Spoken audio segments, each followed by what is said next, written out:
And we're back with Bedtime Stories, Grown Up Edition, like mother, like daughter, part 5.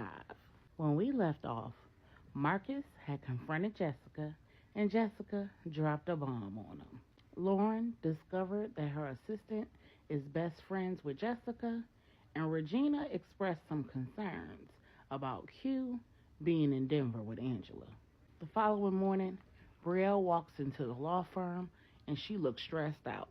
Her eyes are red, her hair is tangled, her clothes are wrinkled, her breath is hot. She is a mess.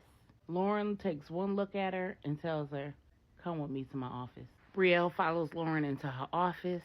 She plops down in her guest chair and she just begins to cry. Lauren says, "Brielle, what's going on?" Brielle says, "It's just too much. I just don't know what to do." Lauren says, "Take a few deep breaths and just talk to me." Brielle says, "Last night, I met my best friend at the bar, and I was really trying to give her the benefit of the doubt. I was really hoping that she would say something that would make this make sense, and she just didn't. As a matter of fact, she made it worse." Lauren says, "What are you talking about, Brielle?" Brielle says, "I found out yesterday when you handed me that paperwork that you needed me to process that my best friend Jessica is the woman who's sleeping with your client's husband. Now, I would never, ever discuss anything that goes on in this office outside of this office. I love my job. I would never sacrifice my license. And you and your brother LJ did so much for my family. If it wasn't for y'all, I don't know what would have happened to my sister and her kids when her husband was going upside her head and threatening her life." And Lauren said, "I know, Brielle, calm down. It's okay. It's okay," as she handed her some tissues from a box on her desk. Brielle said, "And Jessica was my college roommate. I would never betray her. I just don't know what to do." Lauren said, "Brielle, calm down. I truly appreciate you coming to me and talking to me about this. As a matter of fact, I was actually planning to talk to you about this morning." Brielle said, "What? How did you?" LJ is on the case. They talked for a few minutes longer, devised a plan. Brielle cleaned herself up. Lauren gave her the day off to pull herself together, and all was well. Meanwhile, Marcus is at work. He's trying to concentrate, but he's having a very difficult time. He's logged on to the business account and he's reviewing the finances, and he sees the money that's coming in and he sees the money that's coming out, but none of it is being withdrawn by Angela. He's already checked their joint accounts. There's been no motion in there. He's even secretly logged into Angela's personal accounts and seen that no funds have left her checking or her savings. He's called the police, and the police have informed him that it is not against the law for a woman to leave her husband, and the fact that she left a note and his mother has confirmed that she left him means that she is not a missing person. He's even called a family law attorney, but the attorney advised him that the only thing he can do is file for divorce once he's been abandoned for an entire year. Marcus is beside himself.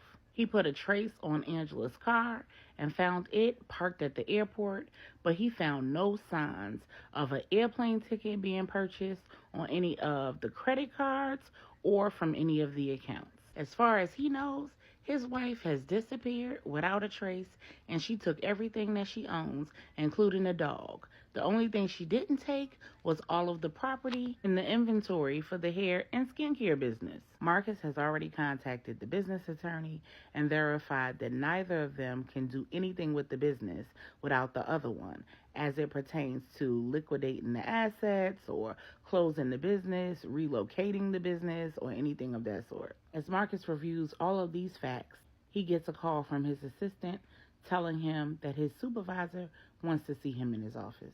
Marcus walks across the hall, and Bruce is waiting for him in his office. Bruce says, "Hey, Marcus, you're back." Marcus says, "Yeah, I'm still getting through all of my emails, but I'm absolutely going to have that report to you no later than 3 p.m.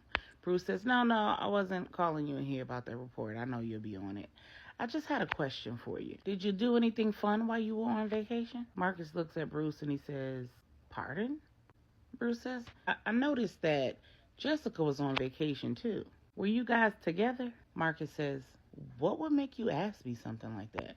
Bruce says, well, I've noticed over the last few years you two have become awfully close, and I just want to make sure there isn't any fraternization going on between you two, because you do know that that's frowned upon here.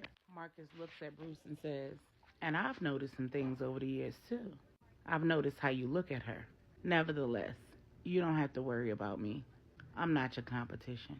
Bruce says, so it's just a coincidence that y'all were on vacation at the same time. Is it a coincidence that when you had to go to New York, she was on vacation? And when we sent her to Dallas, you were on vacation? Marcus says, Bruce, like I told you, I'm not your competition. Is there anything else that I can help you with? Bruce says, you seem like a stand-up guy, so I'm going to take you on your word. Marcus says, I'll have that report to you before 3 p.m. Stands up and walks out of Bruce's office. Meanwhile, in Denver, Angela just rolls over in bed after her first good night's sleep, and she doesn't know how long. She looks over at her clock and realizes that it's 8:30 a.m. Denver time. She hops up out of the bed, and just as her feet hits the floor, she hears a knock on the door. She says, one moment, rushes and grabs her robe, opens the door, and Q says, good morning, Mrs. Washington. You've got a big day ahead of you, so I thought I'd help you get ready. In his hands, he's holding a tray. On the tray is her coffee, just the way she likes it, half decaf, with her smoothie, a small bowl of fruit, and her prenatal vitamins. Angela says, oh my goodness, Q, you are a lifesaver. Thank you so much. I have so much to do. I have a meeting at 9 a.m. Q says, I know. He steps past her, sits the tray on her nightstand, and he says, if you need me, just holler. I'll be downstairs. He walks out of the room, and Angela enjoys seeing him go just as much as she enjoys seeing him come into her room. Angela thinks to herself, yeah, he is going to have to go home because this ain't going to work out. Angela logs onto her laptop, starts checking her emails, sipping on her coffee, eating her fruit. She takes her prenatal vitamins with a glass of water that she had on the nightstand, drinks her smoothie, jumps in the shower, throws on some relaxing clothes, hops back in the bed, and sits her laptop up and logs into Zoom. 15 seconds after she logs on, her new business attorney logs on too.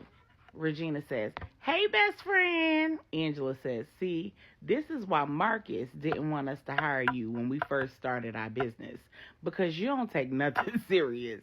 Regina says, yes, I do, girl. I am an attorney. I does this thing.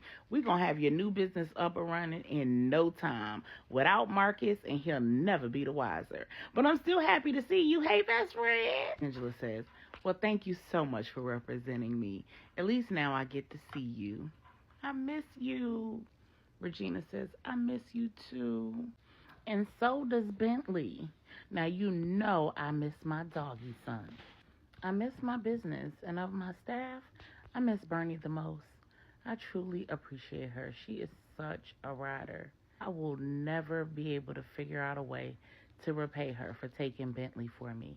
It would have just been too much to try to take him across country via car, then have him here while I had to unpack everything. But I got to figure out a way to get him here. Regina says, right, I know. That's one of the things that I've been discussing with LJ. And I think I have a solution. Angela says, what you thinking? Regina said, well, you know, Bernie's been pretty lonely since her mom died and her brother moved to Houston.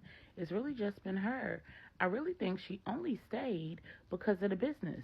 Once the inventory levels get critical and she goes and has the conversation with Marcus, of course, he's going to agree to put on the blowout sale and sell everything that's left in stock. He's a dollars man, so of course he's going to agree to pay the severance to all of the staff. But where's that going to leave Bernie? Angela says, I know, I really hate to lose her, and I hate to just turn her out like that. Regina says, exactly. And you need someone who knows you, knows how you run a business, knows your products, who can help you relaunch your faceless brand with all of your same policies and procedures in place, with your same business model. You also need someone who you don't even have to convince to keep your identity and location confidential, right? Angela said, yeah. So I think if we can get Bernie to sign an NDA, keep her house in NC, and relocate there with you, we should be able to pull this off. LJ can figure out how to make her untraceable just like he did you. And as long as Bernie follows all of the rules, everything should be everything. Angela said, that's a lot to ask of somebody. Move across the country and go under the radar? What about her friends and her family? Regina says, what friends? This is Bernie we're talking about here. LJ will tell her what to say to her last remaining relatives. I don't know. I just don't want anything to ruin this. I just don't want Jessica to find me. Regina says, now you know good and darn well I would never put you and my niece or nephew in jeopardy. How is my little Snookums? Angela says, girl, I don't know. I've been pregnant for all of 5 minutes. Speaking of which, have you contacted the doctor there yet? No. I'm just waiting for Lauren to let me know that Marcus has been served and that Dr. A's office has received a copy of the separation paperwork so that all of my information will be confidential. And then I'll have them forward it over to their branch here in Denver, and then I can see the doctor here. Regina says, oh, yeah, that's right. Your doctor has a branch there. It's almost like God had this perfectly planned out just for you.